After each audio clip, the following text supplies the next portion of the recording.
Welcome, Hoosier fans, to this week's edition of Assembly Call Radio, where each week we discuss the most interesting topics in the world of Indiana basketball. This is our 141st edition of Assembly Call Radio, and it is our 533rd episode overall of the Assembly Call, recorded on the evening of Thursday, October 3rd, 2019.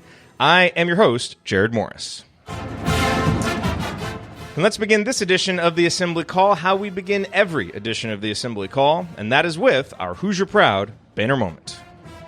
And Indiana is the national champion. When it comes down, Indiana will be champion. Smart takes the shot. The Hoosiers have won the national championship.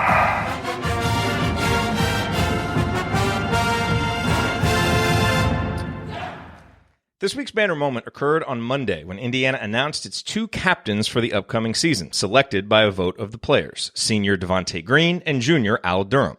It's obviously great news that Devonte earned the captain designation just a handful of months after being suspended for, quote, not meeting the standards expected of an IU player, unquote. It's an important sign that he is entering his final go-around at Indiana with the right mindset and ready to make the most of it, which, given how much he is being counted on this season, is absolutely essential.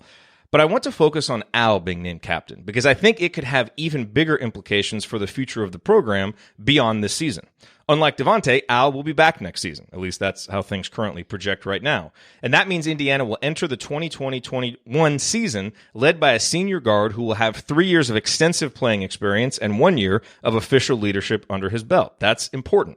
Look at the recent history of IU basketball. The teams that combine talented, well-constructed rosters with experienced internal leadership, 2012, 2013, and 2016, lived up to the expectations we all have for IU basketball teams. The teams that had poorly constructed rosters and that struggled with internal leadership fell short of our expectations. Given how things project right now, the 2020-21 roster is tantalizing. Rob Finney should be one of the Big Ten's best point guards. Trace Jackson-Davis will likely have matured into a force on the front line. Jerome Hunter could be one of the conference's most versatile scorers, knock on wood. And the rest of the roster will be filled with a useful mix of capable veterans and talented youngsters. What will determine this projected roster's success? What so often determines the success of talented college sports teams?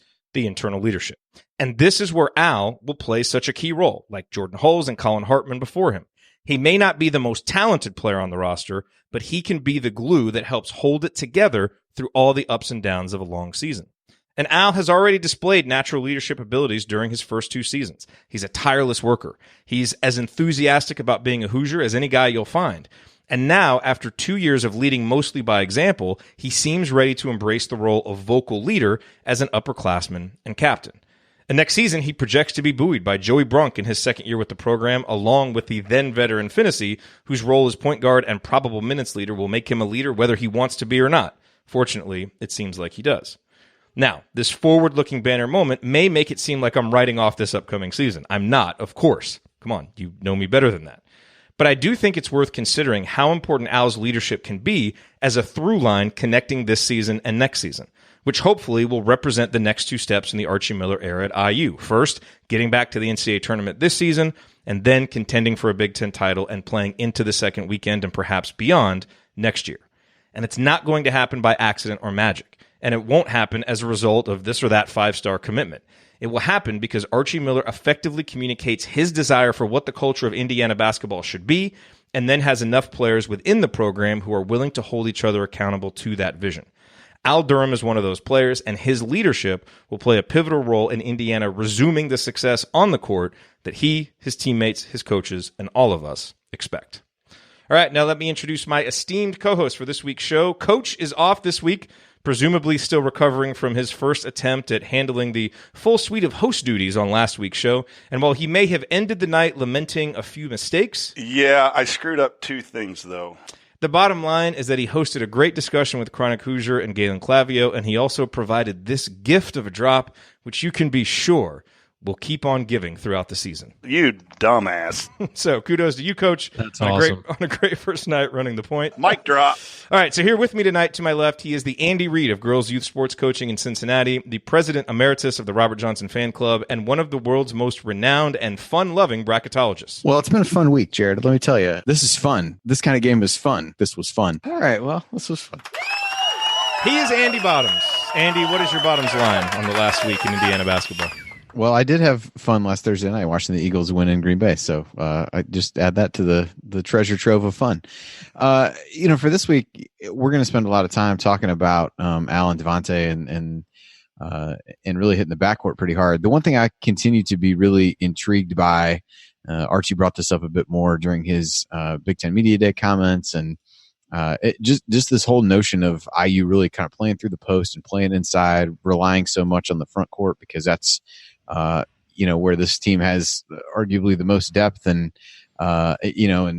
so it's just interesting. It makes you wonder whether has Archie unlocked some kind of market inefficiency where now everybody's wanting to shoot threes and play more smaller guys and people on the perimeter, and now is he somehow on the cutting edge of swinging things back the other way, or is that just a function of what this team's personnel is? So just being able to watch how this team plays in that way, given the way that college basketball and professional basketball has really gone, is going to be really intriguing. We're not going to learn a lot about that at Hoosier Hysteria for sure. But it is interesting to just think about what a team like that may look like. And he talked a lot about, the pressure on guys like Jerome and Demizi, and the 4 scholarship guards to really be able to make shots and open things up so that doesn't become an issue on the offensive end. And I think the other thing to really watch is how well these guys can play on the defensive end. They're sure to be chasing around smaller players in some cases, and what that really looks like. So it's something that, for those of us who watch a lot of college basketball, is not really the kind of lineup composition and offensive philosophy it feels like that we've seen a whole lot of recently, but continues to talk a lot about more player movement and ball movement, maybe in contrast to some of the things that we saw last year for certain. So that to me is intriguing, and I think some of the storylines around the 2 captains that you talked about are things we'll get into here, but as you fast forward to try to figure out what this team's going to look like, whether they're effectively able to play with those bigger lineups is going to go a long way toward deciding what their fate's going to be. And to my right, he is a senior writer at The Big Lead. He is on every athletic director's shot doctor shortlist, and he's now back from Italy, where he flew last week to surprise his mom for her birthday. Held you in my womb for 9 months. He is Ryan Phillips. Ryan, what is your rant this week? Yeah, I'm still awful tired from that, since I'm also doing morning radio where I'm waking up at 3:30 in the morning. That was just a bad plan. You probably have a really stuffed inbox too, don't you?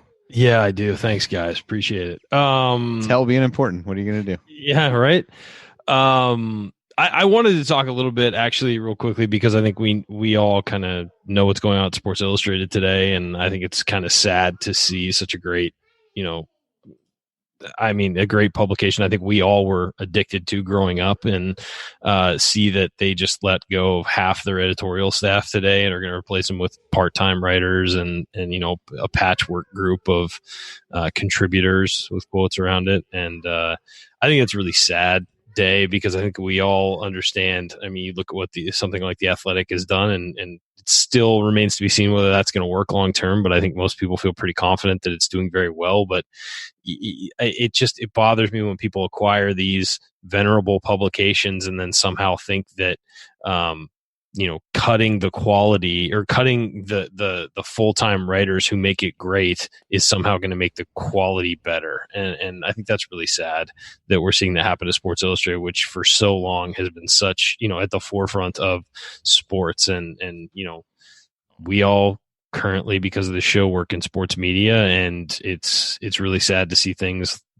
like all those podcasts on SI Now that are really good, and all the, deep investigative reporting they do, and the things they've exposed in sports, and, even just the insider stuff that you get from Sports Illustrated on a daily basis. You're going to see a lot of that go away because of some of the names of the people who got fired. I know there was at least one IU alum who was in the mix today who got removed. So everybody just keep your thoughts with those people, because they're going through a rough time right before the holidays start. A lot of people just lost their jobs. So we see it more and more in media as people trying to adjust to the internet and stuff like that. And I just think that the model they're using at a lot of these sites to just, completely slash staff and then hope that cheaper labor is going to be the answer, when I think we all are, go to a place like Sports Illustrated for quality. We don't go for, clickbaity articles. So, we'll see how it works out. The guys who are in charge there do not have a long and distinguished positive track record, so I'm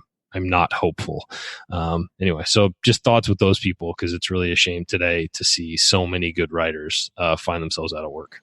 It would have been an appropriate time to use the Andy drop. They'll let anybody write stuff online, but I don't want to make light of it, but unfortunately, that's kind of what they're doing, and it's a shame. I mean, if you're a sports fan, it's devastating to see what's happened to Sports Illustrated. Yeah, I'm glad you addressed really that, because I mean, I think we all grew up on that magazine. I still get it. I still read it every time it comes, the print edition. Yeah.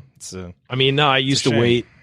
I used to sit and wait near the mailbox for that to come every week so I could read it and just devour everything in it, and how many great writers they had there. And now, it's gotten a lot thinner over the years, and I realized that maybe the magazine aspect of it didn't work. But I mean, how often am I on SI.com online? And looking at SI podcasts and stuff like that. It's, there's ways to make money in this business. You just have to be smart about it. And I feel really sad that the guys in charge are handling it this way. Agreed. All right, well, here's what we're going to talk about this week. We'll run through a few Hoosier headlines, and then we are going to discuss Indiana's newly minted captains in more depth, Al Durham and Devonte Green. And then, of course, as we always do, we will answer your questions. All of that coming this week on Assembly Call Radio. First, I do want to talk real quick about tickets. As you know, you have a lot of options when it comes to where you get your sports tickets, and this isn't an industry that is known for its growth, innovation, and customer friendliness. But with millions of live event tickets, let's try that again, and a price match guarantee, SeatGeek proves that there's a better way. They built the fastest way to find tickets so that you can stop searching for the perfect seat and instead start enjoying it. Just look at the App Store. SeatGeek has over 50,000 five-star reviews, and the reason is because they deliver a better process for buying tickets. SeatGeek pulls together millions of tickets from all over the web, and then they rate each deal on a scale of 1 to 10 with a color-coded system to show the value. Green dots mean good deals, red dots are overpriced. Then they display the tickets on an interactive seat map so you can see right where they are. And every purchase is fully guaranteed, so you can shop for tickets with confidence, like an Assembly Call listener who emailed me to let me know that he was using our promo code and picking up tickets for the IU Florida State game coming up in December, Ron. I have the SeatGeek app on my phone because it's by far the fastest and easiest way to find tickets. And, my family and I, we want concert tickets, baseball tickets, stuff other than basketball. That's what we use. And by the way, we are going to be up for the Purdue game this year. We've already decided that in February. So if you want to join us at that game, definitely look on SeatGeek to get your tickets. Get a brother, get some coupons. And best of all, SeatGeek will even give you $10 off your first SeatGeek purchase. All you need to do is use our promo code. So download the SeatGeek app today and use the promo code ASSEMBLY for $10 off your first purchase. That's promo code ASSEMBLY for $10 off your first purchase. I feel like that was a really shaky ad read, and one that I've done like 1,000 times. For some reason, I just couldn't get through it tonight. Yeah, what are you going to do? We all have off nights. It's fine. Yeah, we do. Yeah, Reading is hard. It's fine. Yes, it is. Okay, so quickly, Hoosier headlines. Hoosier Hysteria is Saturday. Starts at 4 o'clock Eastern. Calbert Chaney is going to be honored, which is awesome because he's going into the College Basketball Hall of Fame. Otherwise, it sounds like the setup will be pretty much the same as last year. There'll be player intros, shooting contest, dunk contest, scrimmage. If you're not going to go live, you can stream it on BTN Plus. And yes, we will have a post-game show because we're insane like that. So as soon as the Hoosier Hysteria feed on BTN Plus ends, we will go live to recap it. Ryan, I think you're going to be there. Coach, I believe you're going to be there. I'm going to be too. there for at least a portion of it for sure. Okay. I'm going to try and make the whole thing, but at least I'll be there for the beginning for sure. Cool. So I'll be attending my third soccer game of the day already by that point. So nice. You'll be in a great mood by then. Well, it depends how the first two games go, really. We'll depend a lot on that. Notable recruits, I believe Trey Kaufman will be there. I believe Christian Lander will be there. Anthony Leal, Trey Galloway will be there. So, obviously this is a recruiting event, so it'll be interesting to see what the feedback is that we get from those guys. So we'll talk more about Hoosier Hysteria after it happens on Saturday. Otherwise, in terms of headlines, Indiana handed out some awards. Obviously, the captains, Alan Devonte. The preseason Ironman Award went to Armand Franklin, which is really interesting, and I want to get your guys' thoughts on that. So the Ironman Award, did we get a specific read on what that went to? I saw that they handed it to him, but I don't remember exactly. Archie explained it a little bit. There's some kind of quantitative thing that went into it. It wasn't just like, hey, let's give Armand an award. Like they measure, something with different times that they're running and that kind of thing. Okay. So, but it was basically a recognition just of how hard he's worked. So I guess my question on that one, because I find that one really interesting that Armaan wins that. Andy, do you take that as a great sign about just the mindset and work ethic and maturity that he brings to campus? Or do you look at it and say, there wasn't a guy who's been around here for a few years who could have won that award and set the pace for the freshmen? Because you kind of go either way with it.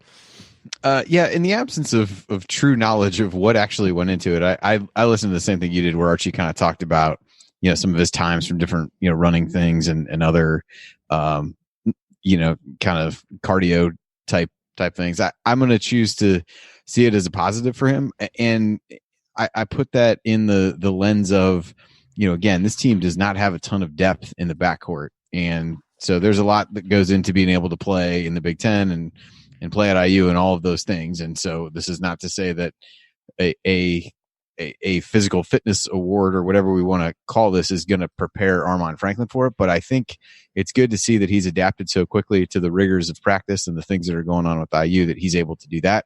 And I think that bodes well that if called upon, he could potentially be a contributor. And there are minutes to be had. And Archie mentioned that a couple times where, they really like the depth of the team, but there's not, they've got who they have and there are roles up for grabs that guys can really grasp onto. So I think it, if nothing else from a work ethic and standpoint, speaks well of Armaan and a guy that we all view as a, 4-year foundational type guy. I think that's a pretty good start. I mean, to be able to do that within your, first couple months of being at college, I would say is pretty impressive. So I'll take the glass half full side of that. And going back to what I said during the banner moment, I mean, that's a guy who projects to be one of those important leaders. I think Archie kind of talked about, one of the things now he's trying to work with Armaan is just talking more, being more vocal, but that's common for a freshman. But in terms of leadership by example, he's clearly got it. And so I think that's a great sign to see. Obviously, Big Ten Media Day was this week. Ryan, any big take? A lot of the stuff is stuff that we've heard before. I don't think there was really any breaking news, but was there anything that jumped out to you from what Archie said? And obviously, we're going to talk more about Devonte and Al, who were there with him in the next segment. But anything jump out from what Archie said? No, I think that, the focus on being big, I think was really interesting. Especially because Archie was a guard, usually those guys want to make the team in their own image. And the fact that he's sort of talking about how, it's our strength that we're big and we can play inside and, and also the focus on the wings and the opportunity that those guys who are wings have and those bigger wings with, he specifically mentioned to me as Anderson, Jerome, Hunter having an opportunity to really, help out this team. And I think Demezi's a guy who's kind of been forgotten this offseason a little bit, and rightfully so, because we didn't see much from him when he was on the floor last year. But again, a guy who we've heard some people say he has a real chance to be the guy who makes a big jump this year. So I think there was a lot of optimism about not only size, but the attacking the wings. But with Archie, you would think that, the big focus would be the backcourt, and it wasn't. And I think that's interesting. To me, that tells one of two things: that I think that means he's got some quiet confidence in the backcourt and doesn't need to really talk about it. While on the other end, he's really excited about the size they have because they've been undersized a lot of his time at Indiana. And so now you've got waves of guys up front and in the front court. And the fact that he's getting asked about it and commenting about it on his own says something. I mean, Indiana's going to be big this year and big and probably pretty athletic from the wing too. So it's going to be interesting to see how he deploys that group of guys and who gets, first dibs and second dibs and the ability to get in there and really mix it up. Yeah, I tend to think it's more the first, that he's got quiet confidence about the backcourt. I agree. I think so too. That was really what my takeaway. But also, I think he's pretty excited about having that front court too. Yeah, I thought a couple of his comments just around, he alluded to just having different people being able to step up and not being as reliant on a couple guys being a little bit harder to game plan for. I think in that regard. I think everybody's natural reaction is to look around and try to figure out who's going to fill the scoring load of a Romeo and a Jawan. And I don't, you listen to him talk and everybody kind of looks at each other, doesn't really have a great answer. And you kind of say Devonte by default and move on. But, his comments really, led me to believe that I don't know that he thinks one guy has to do that, which I think is hopefully encouraging. You're trying not to get caught up in the, complete and utter optimism of the offseason as we often do. But I do think he feels like it's a really balanced roster with a lot of guys who can contribute on any given night. And he said, having a home game where 4 guys score in double figures and being able to really be difficult to prepare for, and not letting defenses be able to focus in on 1 or 2 guys. I think that is probably music to people's ears a little bit, where, we'd come on shows last year and say everybody's kind of standing around waiting on somebody to make a play. I think this team isn't going to have that luxury. So whether out of necessity or whether by design, I think you're going to see a lot of different things offensively than what you did. And I think it's encouraging that he believes that so many guys can be able to step in and contribute, and to talk about it really being for a team that, really being a deep team. And you can kind of see it. He talked about how, so many new guys last year have now learned the ropes and able to pass that along. So that part to me is exciting, and he seems excited about the depth as well. One question for you guys. Scale of 1 to 10, how surprised were you that Al Durham was picked as one of the captains when it initially came out?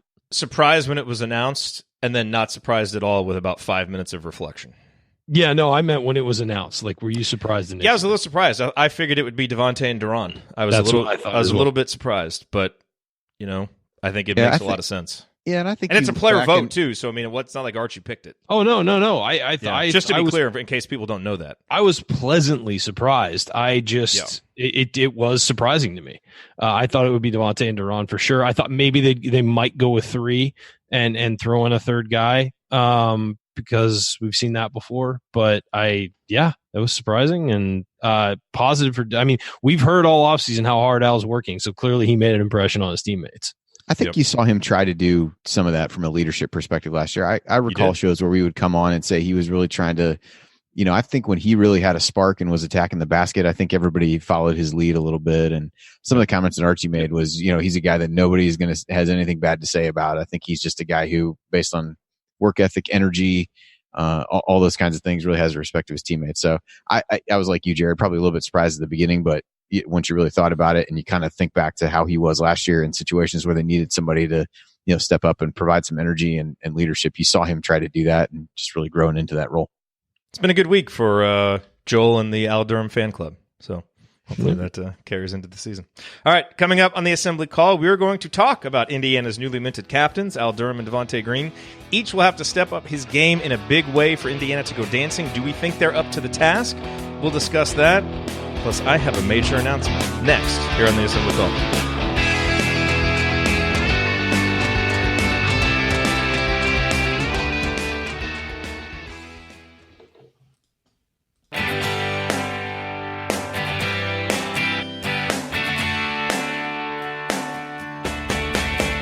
This is Ethan Happ, and I never listen to the Assembly Call, especially the episodes that Ryan is on. Thank you, Ethan. Welcome back to the Assembly Call. You can find all of our content at our website, assemblycall.com. And if you ever want to join the chat mob during our unedited live broadcast or watch those replays and see all the between segment banner, then check out our YouTube channel, youtube.com/assemblycall. I'm Jerod Morris, and I'm here with the original members of the band, Ryan Phillips and Andy Bottoms, back again, getting some preseason warm-ups in here as we get ready for this very intriguing season that we have coming up. And guys, we talked in the first segment about how Al Durham and Devonte Green were named captains. So I want to, kind of dive into those guys a little bit and talk about each one. And let's start with Devonte, because, did you guys get a chance to read the Dustin Dopirak article in The Athletic about Devonte? Nice work, Dustin, by the way. Yeah, it was another really well done piece. And I think, you read that, you watch Devonte, how he carried himself, things he said at media day, and just you kind of hear some of the things that people are saying about him. He's voted as a captain, and it's easy to start really buying into it and to get excited about his senior season. And what really stood out to me was discussing the suspension from last season. He basically said that it made him value more the role that he had at Indiana, and I don't think it's you look at the evidence and it matches that up, Andy, because after that happened last year, we know, he kind of came back a different guy.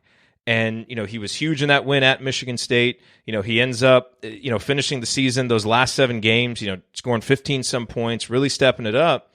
And, it's kind of been this weird offseason storyline where it's like, okay, Devontae's got the talent. He's going to be a senior. We saw it at the end of last year. He's going to be the go-to guy. There's a lot to get excited about, but it's like, everybody who's a fan of the team kind of stops before they fully embrace it because of some of the inconsistencies that we've seen. So, what are your thoughts now as we get closer and closer to the season? How confident are you about so much of this team's success this year riding on the shoulders of Devonte Green? Because I don't think that's hyperbole. I mean, there's a lot of how Indiana does this year is going to be based on the production and the consistency they get out of him. Yeah, a couple of things struck me between the article and hearing Archie talk about him.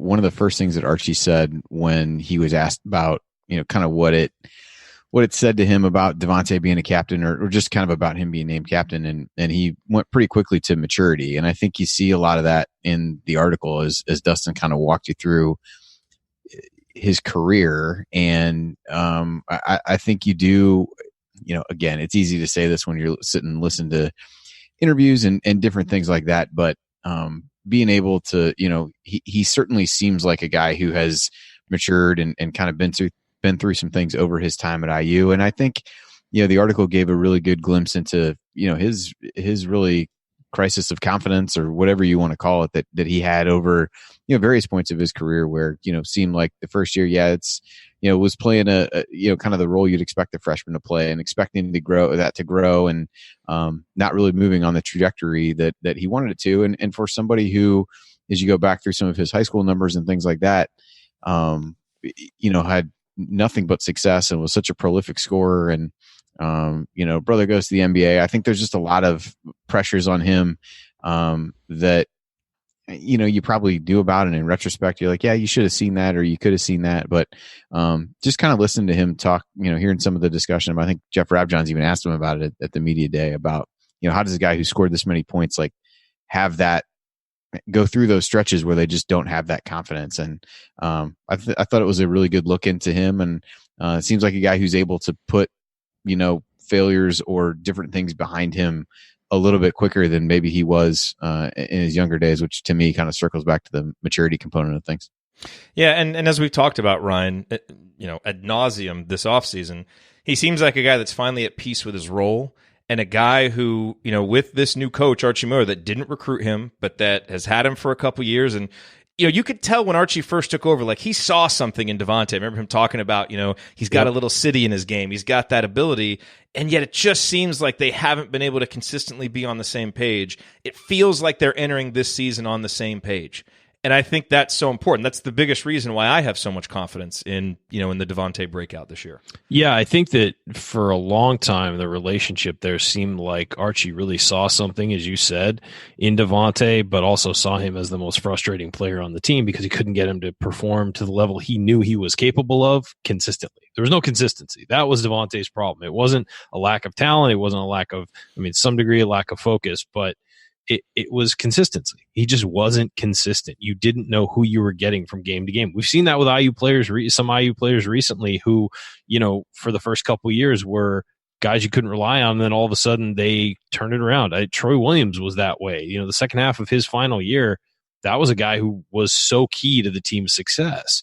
I think that with Devonte, reading that article by Dustin Dopirek, and if you guys haven't read it, go read it, The Athletic. It was fantastic. It was such a really interesting insight into a player we haven't had that deep a look into during his time at IU, and you're just kind of guessing what his motivations are and, what made him tick and what made him inconsistent and things like that. We really never got a look at that, and I think that piece really helped me understand who Devonte Green was, and I think that suspension last year really focused him because I think that he realized that basketball could be taken away from him for the first time in his life. He realized, hey, this is something that matters to me and it's gone right now temporarily. And coincidentally, he came back and he started playing much better and much more consistently. And he just seemed to finally fall and settle into a role. As you said, Jerod, there was a stretch at the end of the year last year where he was amazing at times. And, I don't think you're going to get that every game from Devonte Green. I'm not expecting that every game, but there needs to be some level of, just something he contributes every game. And there needs to be some level he can hit, like a baseline level he can hit. And if you can get that from him and it's high enough, that it helps the team, that's what's going to be key this year. And maybe they feel that's definitely coming and that he knows that now. And I think that's why you see him get voted captain. But he's always been a popular player on the team, regardless of what's been going on. I know he and Duron Davis are really close.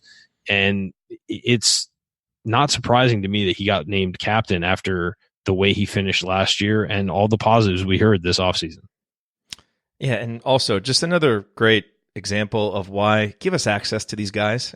Let us get to know them. The article that Eddie Cotton did on Devonte last year that really talked about his backstory, his upbringing. It helps make these guys three-dimensional human beings instead of just two-dimensional guys we watch on the screen of the court. And it makes the fan experience better, and I think it allows fans to empathize with these guys more and get on their side, as opposed to just going off only what you see on the court. I think that's so important.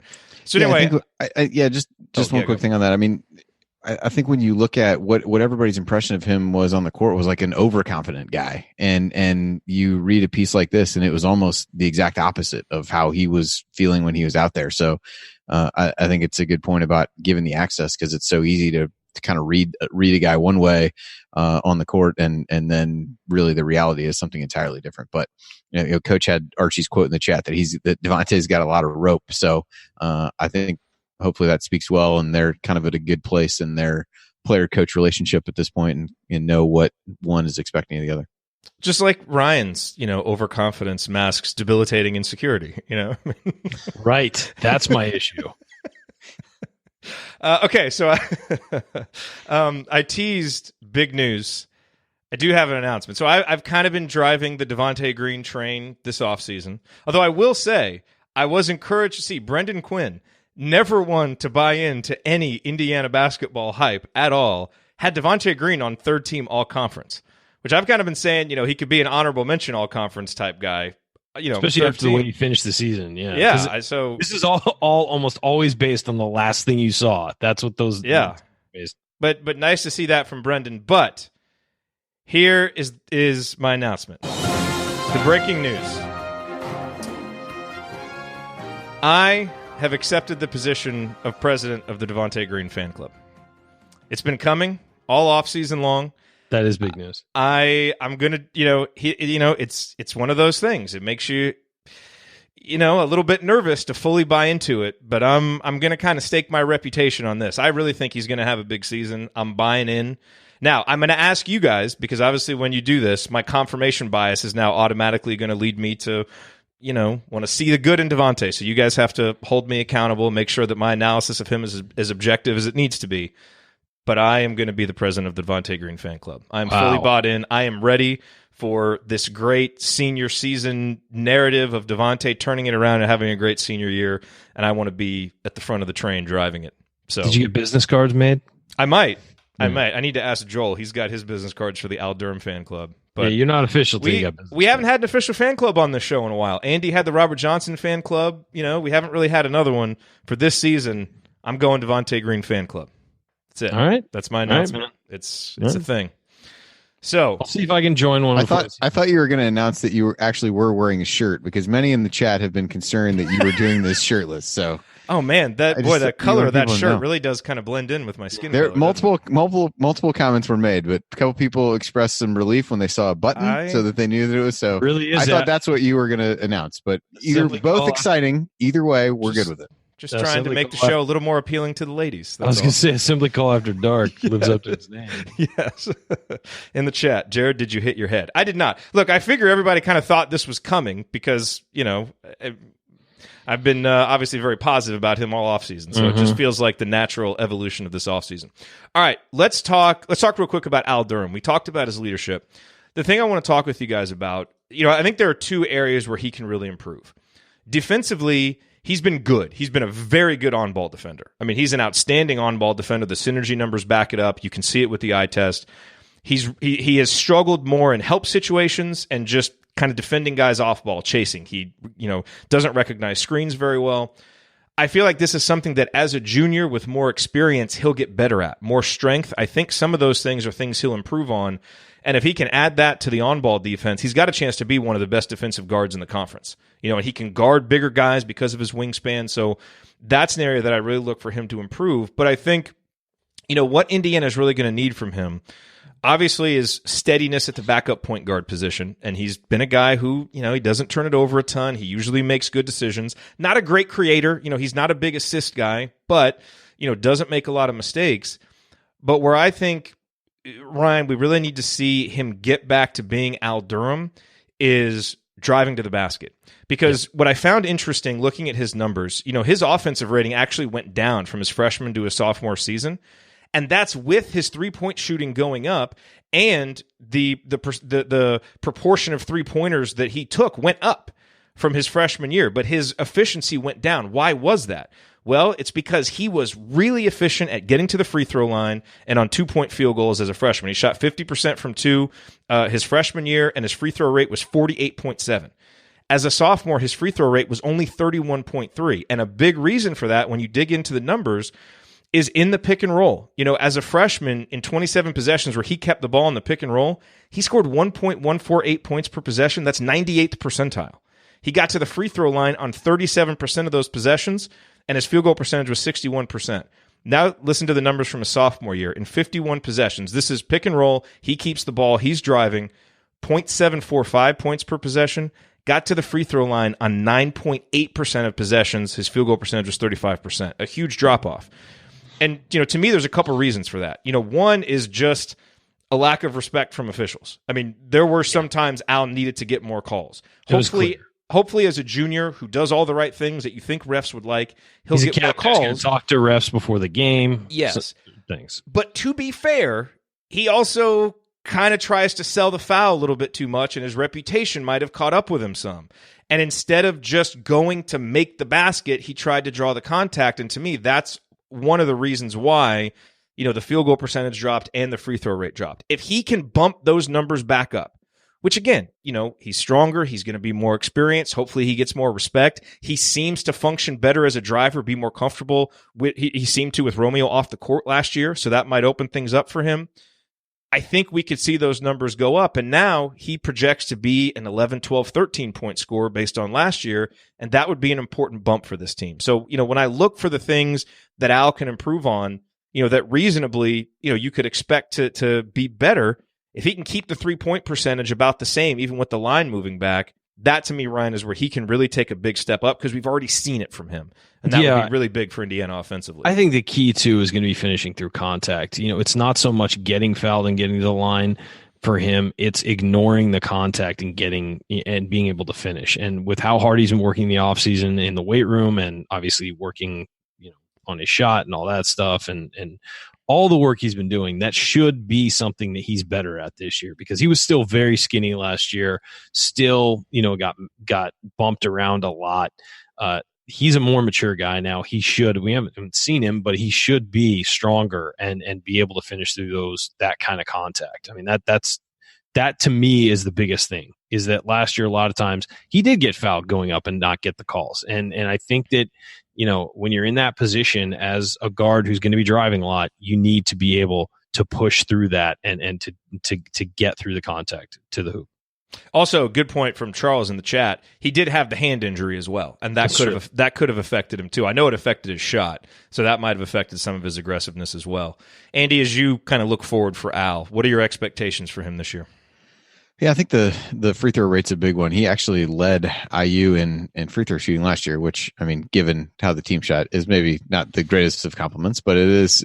Regardless, he was the best at 74%, and I think, yeah, I mean, you look 50% on twos in his freshman season, and to see that drop, about 4% to the 45.8 range, on not quite double the attempts. Definitely hurt. His 3-point shooting, to your point, offset that.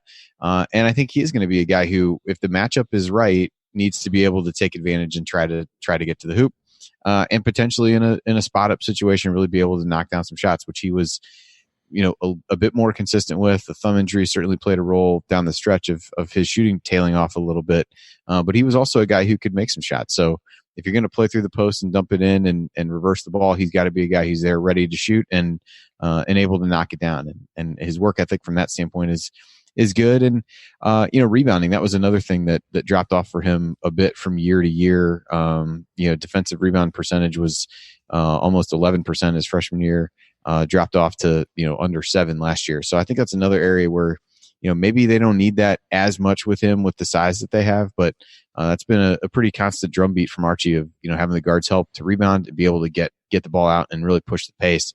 That was something else that Archie said with him. He likes his pace and being able to kind of get out and really push things. And again, for a team that, while we all hope that they're going to be better shooting the ball from the perimeter, the team was really a lot more effective last year when they were able to get some easy baskets in transition. So he's one of the guys that can unlock that part of the offense as well. Yeah. Look, these two guys, obviously they're captains. They're, 2 of the 4 ball handlers on this team, and they're 2 of the best outside shooters. A lot is going to be expected of Al Durham and Devonte Green. And obviously other guys are going to have to play big too. I mean, Rob Finney is probably going to lead this team in minutes. He has a huge responsibility. We've talked about all the big guys, but I think, we talked about the big guys, Ryan, but I think this team is going to be powered by its backcourt. Like that, I feel like is going to be the engine of this team. And these 2 guys are going to be really important. And I think, with each guy, there's reasons to say maybe he won't be up to this. Devonte, the inconsistency. Al, not the high profile recruit and still a guy who's limited, with what he can do offensively in certain respects. But I really think when you look at how they've grown, you look at some of the things they do in areas they can improve that are reasonable, I think there's a lot of reasons to be optimistic about these 2 guys. And so, we'll see, obviously, when the games start. But I'm excited about the senior year for Devonte Green and the junior year for Al Durham, and we'll see how high they can take this Hoosier team. All righty, coming up in our third segment, as we always do, we will answer your questions. We got a really interesting one about the pack line defense and how the extended three-point line might affect that, and then a bunch of follow-up questions about the name, image, likeness thing. We'll get into both of those things coming up next.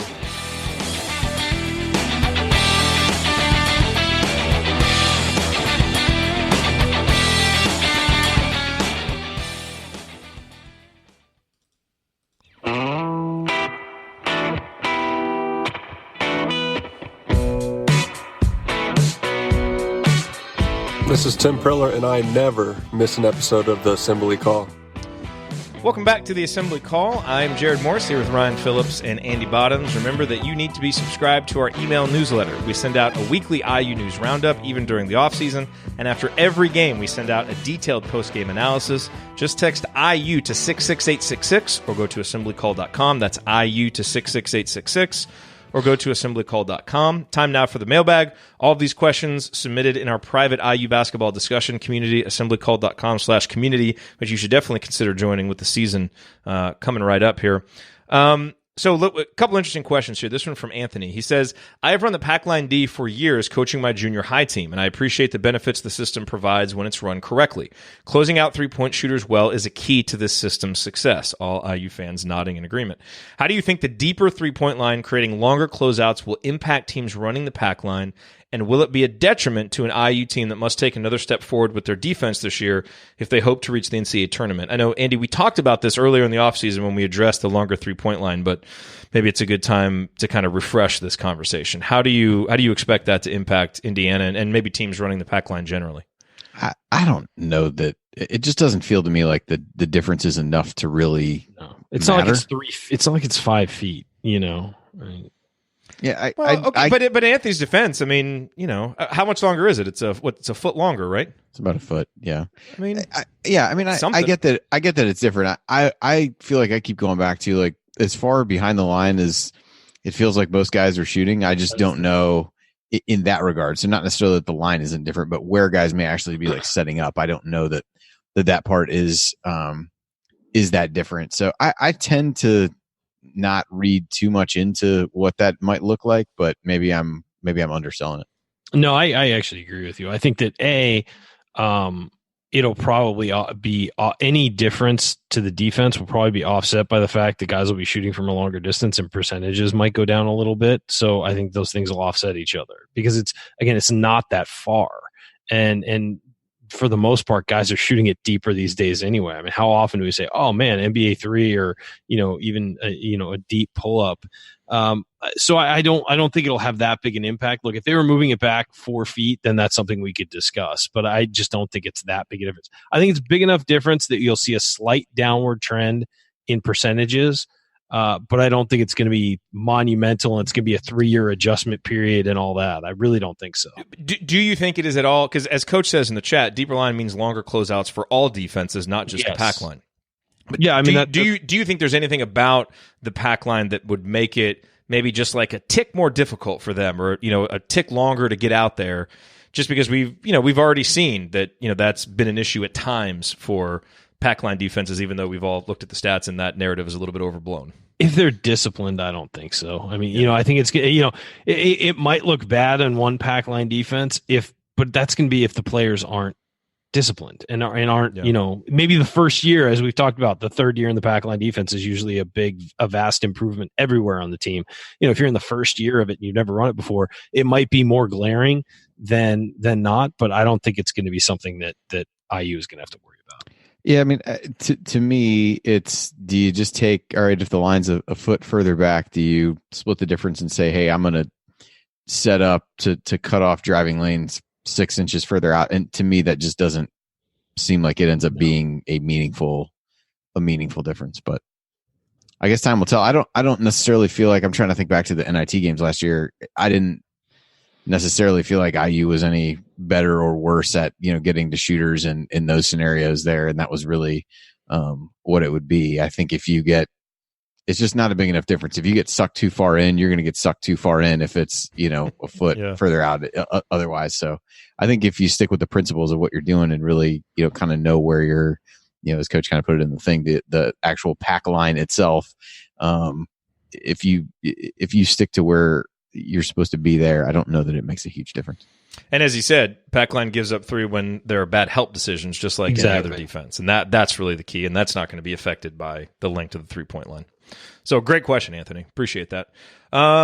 From Patrick, and this gets back to the conversation about that California bill that's going to allow scholarship athletes to profit off their name, image, and likeness, or at least to not be prohibited from doing so.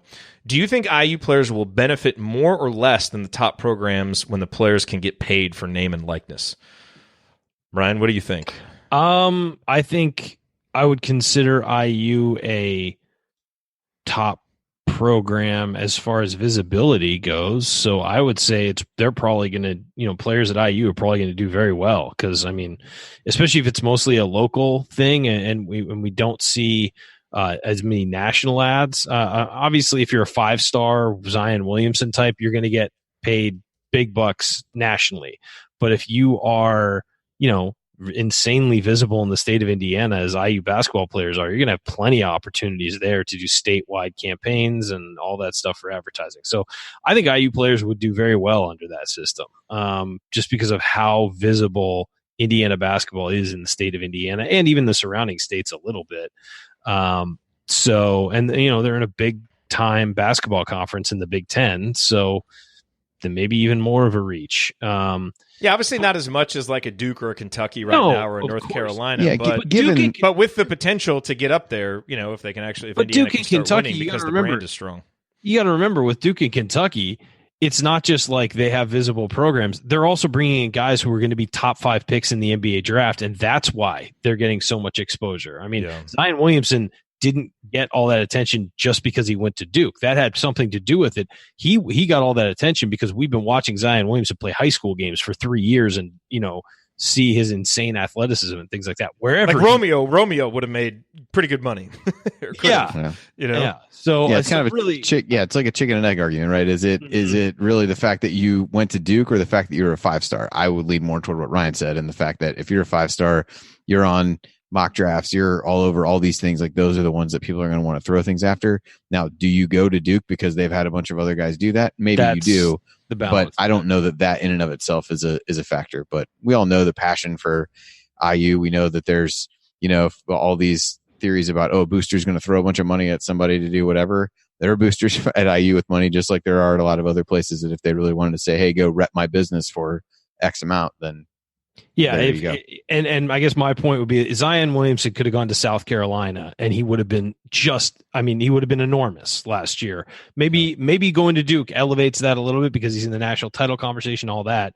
But wherever he went, he was going to be a superstar. Yep. That's it. We're done. No more questions. All right. Well, that is going to have to do it for us on this week's episode of the Assembly Call. If you want to see us do the show live, join us at assemblycall.com on Thursday nights for the live broadcast of our Assembly Call radio recording. And don't forget to go to assemblycall.com or text IU to 66866 to join our free email newsletter. Special thanks to Bob Thompson for producing most of the music that you hear on the show. And thank you for listening. We will talk to you again Saturday after Hoosier Hysteria. Until then, take it from me, Yogi Ferrell. Keep your elbows in and your eyes on the rim. And go Hoosiers.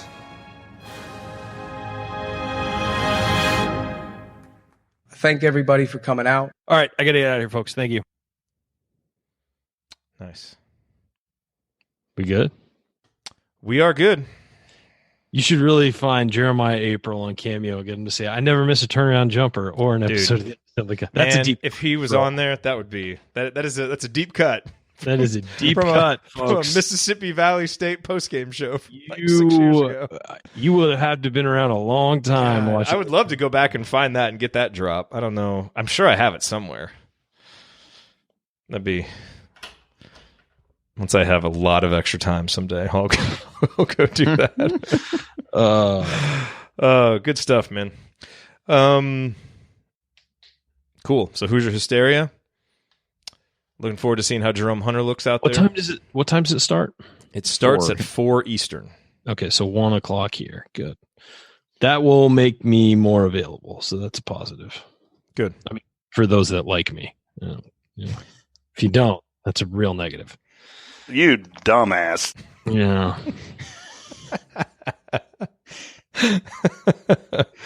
Oh man, we're gonna use that one a lot. Any fun stories? My 21 hours of flying time to Italy. That was fun. So for those who don't know, last Thursday at 6 a.m. I flew to Dallas. I was in the same town as you were Jerod. in Dallas and you didn't let me know? Well, I was at the airport, Jerod. Hey, how long were you there? Like say a short time. Say a short time. He's going to be pissed. Say a short time. On the way there, it was like an hour. I had like an hour layover, which is enough time to get on the whatever it's called, the tram to get to your new place. On the way back, I had a couple hours, but I had to go through customs, recheck my bag, like all that stuff. So I really didn't have much time. Sorry, Jerod. You weren't going to bust through security to come hang out with me, you know? There's nothing he'd rather do than hang out at like an airport Chili's with you. So how dare you? Jerod, I will say, I almost wound up having to stay overnight because they swapped our plane out on the way back. I would have called you if that had happened, but it didn't happen. They wound up putting us on another plane. So, sorry, buddy. But really, then I really dodged a bullet on that. Yeah, if I desperately needed you to avoid staying in a hotel and paying money, I would have called you. Well, no, I would have stayed in the hotel. I just would have gotten dinner with you or something. Just kidding. There's a Hyatt at the Dallas airport, right? Yeah, I would have done that and charged the airline for it. But yeah, so I flew to Dallas, then got on a plane and went Dallas to Rome, in coach. I'm a big guy, so coach it's not great for 11 hours. And it was pretty miserable, but landed in Rome at 6 a.m. It's Italy time. Couldn't sleep the whole way because I was just wildly uncomfortable. So I watched like 9 movies. Got to Rome. My sister and brother-in-law flew in from New York. We met there. They landed about a half hour after I did. Drove up to Umbria, where my parents stay, and surprised my mom for her 70th birthday. That was Friday morning. We're there. Had a big birthday party for my mom Friday night. We're there Saturday, Sunday, and then Monday, my brother-in-law and I woke up at 3:30 in the morning and drove to Rome, which is like a 2.5-hour drive. Got on a plane and flew all the way back. So it was like 3 days worth of Italy. And the plane ride on the way back was a rough one too. It was 11 hours of no sleep or anything. Then got to Dallas, had to do all that stuff and come in. So yeah, it was rough. And then, so I got back on Monday late. Tuesday I worked, and then Wednesday I had to started a 3-day guest hosting stint on the morning show. So I have had no sleep for about the last week. It's been pretty bad. So I'm enjoying that this show is over and that I can finish my work tonight and go to bed. We're going to start a new segment instead of AC After Dark. First World Problems with Ryan Phillips. Oh, it's absolutely first world problems. Absolutely. But oh my gosh, man. I'm just so I am miserably tired though. I will say that. It was one of those things that seemed like a really good idea when we were planning it. And then man, the aftermath has been rough. But it all worked out. It's for your mom. Almost surprised. Yeah. They're good people, right? Jerod? How long until that debt is paid? Seriously. That starts to pay it off right there. Yeah, I think so. I think I'm Am I starting going to be chip paying away? for that forever, Jerod? I'm starting to chip away. But it wasn't, it wasn't like it was really funny because people were like, oh, well, at least you got to like sightsee or whatever. It's like there was not much sightseeing going on. It was like such a like whip around trip that we didn't really do much. We just hung out, which was fun, but we were just hanging out as a family. But it was. Now, when was your mom going to be back in San Diego? The funny part about this is your parents live in San Diego. Mm-hmm. So you could have done this in San Diego. So everybody flew to Italy. Yeah. Well, they're not back until like mid-October. They go. Oh, they usually for a long time they were going for 6 months a year, like two stints of 3 months. They've shortened it a little now. But this time they're there for like 5 weeks. And then for my dad's 75th, we flew out and surprised him. So for mom's 70th, we figured, okay, we got to do that too. We got to even things out. You don't want to get jealous. So, so that was my last week. So that's why I wasn't on the show last week, as you announced on Twitter. It was also very, very hard getting nobody to say anything, but we pulled it off. Yeah, well, we did. Okay, but I think it was like maybe 2 or 3 shows prior. Was it? I think it was just me. Oh no, yeah, it was the show that Dylan was on. It was me and Coach and Dylan. And at the very end, like right now, basically all the show's over. No one's really listening. Coach said something like, Ryan. I think we were talking about who's going to be on the next show, and he's like, "Yeah, Ryan's going to be out." I was like, "No, I think Ryan's going to be here." And he was like, "No, I think he's going to be out." No. He's going to be here. He's going to be on the show. Coach, I think he's going to be here. I kind of felt bad. I think that's the first time I've ever lied to the Assembly Call audience. But it was to protect protect your secret. For all the people that are watching 60 minutes into our show where we're bantering about nothing. We were at dinner a few weeks before they left to go to Italy because they've been there since beginning of September. And Madeline said something about, oh, well, you're going to be flying in like 2 weeks or something like that. And I was like, I'm not going to be flying in 2 weeks. She's like, well, you have flights, don't you? And I'm like, nope, I don't. And she was like, you dumbass. Right, oh yeah. I thought she blew it. I thought we played it off. We played it off pretty well, but I was like, no, I don't have flight. Which always looks real natural when you're. Yeah, totally. Yeah, no, and I could have just planned like a separate fake trip someplace else that you could have been like, I was going to go to. And I don't overreact to anything, so of course, not at all. All right, good stuff, guys. Gents. I'll see you Saturday. Andy, we'll see you next Thursday, and then I guess for the next few shows.